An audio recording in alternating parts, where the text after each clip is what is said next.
அமெரிக்காவுக்கு சொந்தமான மிக பிரம்மாண்டமான விமானம் தாங்கி போர்க்கப்பலாகிய USS ஆப்ரஹாம் லிங்கன் அதன் மீது ஈரான் தாக்குதல் நடத்தியிருப்பதாக தகவல்கள் வெளியாகி இருக்கின்றன. அமெரிக்க ஊடகங்களில் இந்த செய்தி போடப்பட்டிருக்கிறது. இந்த செய்தியில் என்ன சொல்லப்பட்டிருக்குன்னு சொன்னால், இன்றைக்கு புதன்கிழமை காலமை அரபிக்கடலில் தரித்திருக்கின்ற அமெரிக்காவினுடைய மிக பிரம்மாண்டமான விமானந்தாங்கி போர்க்கப்பல் ஆப்ரஹாம் லிங்கன் அதனை இலக்கு வைத்து குரூஸ் மிசைல்ஸ் தாக்குதல் நடத்தப்பட்டிருக்கிறது ஈரானில் இருந்து என்று சொல்லப்படுகிறது.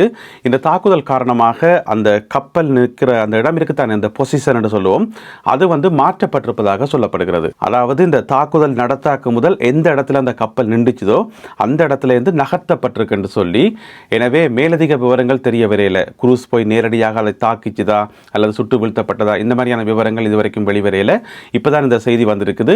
இன்று காலை இந்த சம்பவம் இடம்பெற்றிருப்பதாக. இதற்காக ஈரானால் பயன்படுத்தப்பட்ட ஆயுதம் எதென்று பார்த்தீங்கன்னு சொன்னால் CCM என்று சொல்றது, அதாவது கோஸ்டல் குரூஸ் மிசைல்ஸ் என்று சொல்றது. அந்த வகை ஏவுகணைகளை பயன்படுத்தி தான் இந்த தாக்குதல் இடம்பெற்றிருப்பதாக. என்னென்னு சொன்னால், இந்த கப்பல் தாக்கப்பட்ட இடம் பார்த்தீங்கன்னு சொன்னால் அரபிக்கடல். அரபிக்கடல் இந்த யுத்த வலயத்துக்குள்ள வருதான்னு சொன்னால் இல்லை. அதாவது இப்போ யுத்தம் நடக்கிற இடம் ஈரான் தானே, அப்போ ஈரானும் அதை சுற்றி இருக்கிற ஒரு பகுதியும் யுத்த வலயம் என்று சொல்லப்படும், போர் சோன் என்று சொல்லி, அதுக்குள்ளே இந்த கப்பல் இன்னும் போகையில் அரபிக்கடலில் தான் நிற்குது.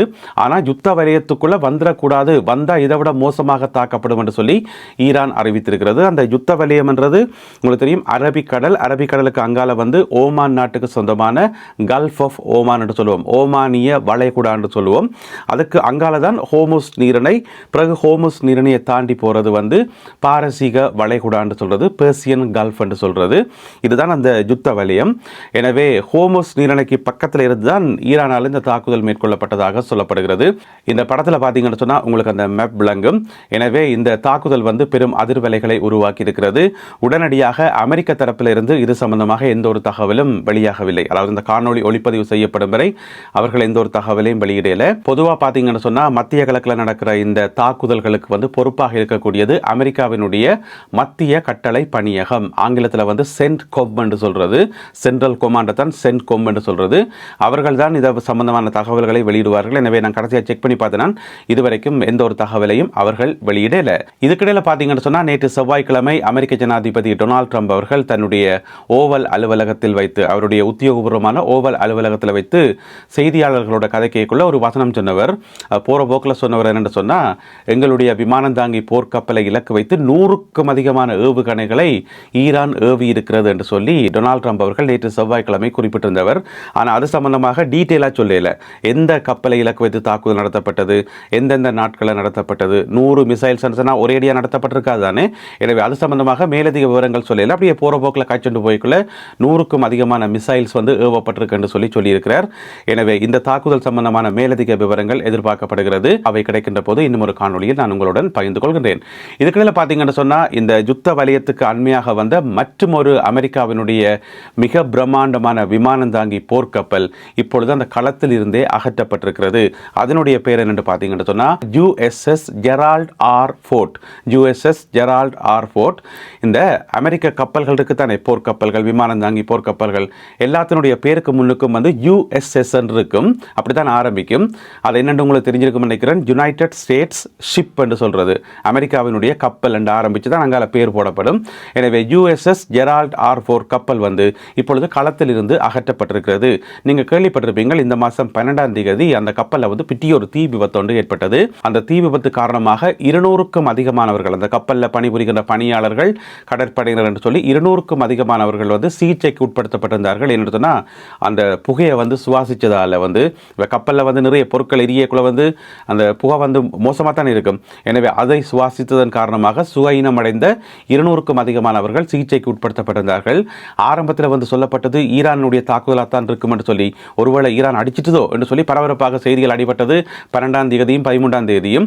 பிறகு அமெரிக்கா அதை மறுத்திருந்தது. என்ன சொன்னால், உள்ளுக்குள்ளே ஏற்பட்ட தீ விபத்து என்று சொல்லி, அதாவது இந்த கப்பல் பணியாளர்களுக்கு தேவையான பொருட்கள் வச்சிருப்பது ஸ்டோர் ரூம், அதில் நிறைய பெட்டுகள் இருக்குன்னு தானே, அந்த பெட்டில் நெருப்பு பிடிச்சிட்டு ஒரே பஞ்சு தானே எல்லா இடமும்.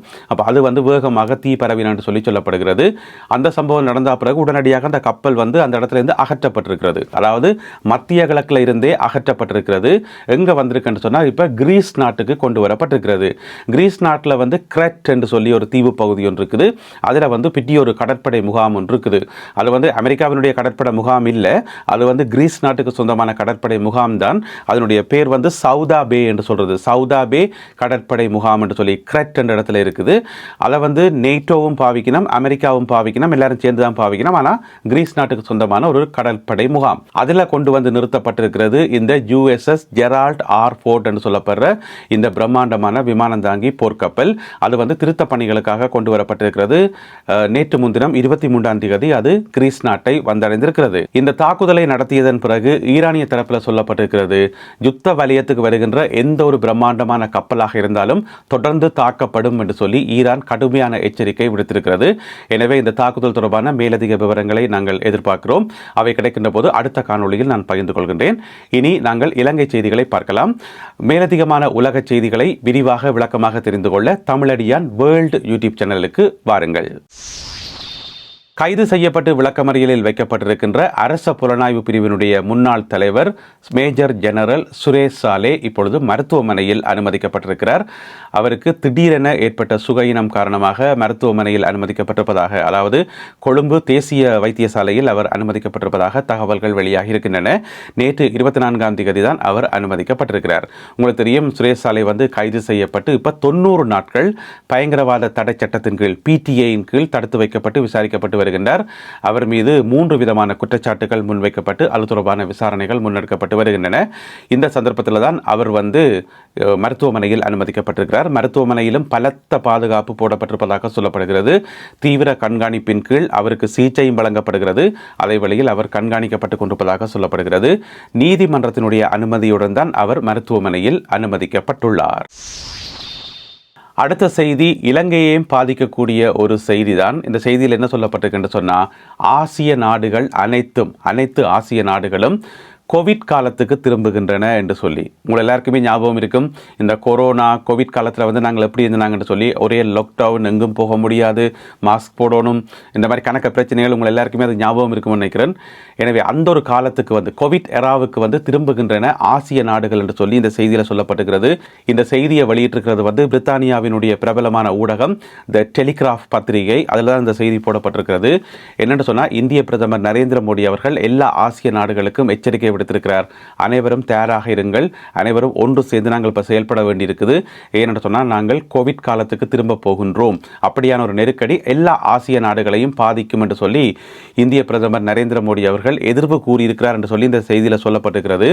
அதுக்கு உதாரணமாக ஒரு சில நாடுகளில் வந்து என்னென்ன நடைமுறைகள் வந்திருக்குன்னு சொல்லி, இப்போ இலங்கையில் என்னென்ன நடைமுறைகள் புதுசாக வந்திருக்கின்றது எங்கள் எல்லாருக்குமே தெரியும். புதன்கிழமை லீவு விட்டதிலிருந்து, அரசாங்க விடுமுறையாக அறிவித்ததிலிருந்து, எரிபொருளுக்கு QR வந்ததிலிருந்து பல கட்டுப்பாடுகளும் பல மாற்றங்களும் வந்திருக்கு தானே. இந்த ஒரு குறுகின காலத்தில் பிப்ரவரி மாதம் 28ஆம் தேதிக்கு பிறகு அது நாங்கள் நினைக்கிற மாதிரி இலங்கையில் மட்டும் இல்லை, நிறைய நாடுகளில் வந்து பல மாற்றங்கள் வந்திருக்குது. அதனுடைய ஒரு பட்டியல் அதிலிருந்து சிலதை வாசிக்கிறோம் பாருங்க. பாகிஸ்தானில் 2 கிழமை பள்ளிக்கூடம் எல்லாம் மூடியாச்சு. ஒரு பள்ளிக்கூடம் இல்லை, எல்லாம் இழுத்து மூடியாச்சு. 2 கிழமைக்கு பள்ளிக்கூடங்கள் இயங்காது என்று சொல்லி, காரணம் பள்ளிக்கூடத்தை நடத்த முடியலை. மின்சார பிரச்சனை, போக்குவரத்து பிரச்சனை, பிரச்சனைகள் காரணமாக பாகிஸ்தானில் 2 கிழமைகளுக்கு பள்ளிக்கூடம் மூடப்பட்டது. தெய்வாதீனமாக இலங்கையில் இன்னும் அந்த முடிவை வந்து அரசாங்கம் எடுக்கையில் பாடசாலைகள் தொடர்ந்து இயங்கிக் கொண்டுதான் இருக்குது. அதே மாதிரி இலங்கையை பற்றியும் அந்த செய்தியில் சொல்லப்பட்டிருக்கிறது. டெலிகிராஃப் பத்திரிகையில் வந்து இலங்கையை பற்றியும் போட்டிருக்கணும். இந்த புதன்கிழமை அரச விடுமுறையாக அறிவித்ததிலிருந்து QR கோட்டில் இருந்து பல நடைமுறைகளை வந்து லிஸ்ட் பண்ணியிருக்கிறோம். அதெல்லாம் அவங்களுக்கு ஏற்கனவே தெரிஞ்சது தானே. அதே மாதிரி சிங்கப்பூரில் பார்த்தீங்கன்னு சொன்னால், சிங்கப்பூர் மக்கள் அனைவருக்கும் சிங்கப்பூரிய அரசாங்கம் சொல்லியிருக்குது, எரிபொருளை வந்து மின்சாரத்தை வந்து சிக்கனமாக பாவிக்க சொல்லி. உங்களுக்கு தெரியும், சிங்கப்பூரில் இயங்குகிற வாகனங்களில் வந்து பெரும்பாலான வாகனங்கள் வந்து எலக்ட்ரிக் வாகனங்கள் தான். எனவே பெருமளவிலான மின்சாரம் தேவைப்படும். எனவே முடிஞ்ச வரைக்கும் சிக்கனமாக பாவிங்கோ, பொது போக்குவரத்துகளை பயன்படுத்துங்கன்னு சொல்லி சிங்கப்பூர் அரசாங்கம் அறிவிச்சிருக்குது. எனவே சிங்கப்பூர்லேயே பிரச்சனை என்று சொன்னால் அப்போ அது கொஞ்சம் யோசிக்க வேண்டிய விஷயம்தான்.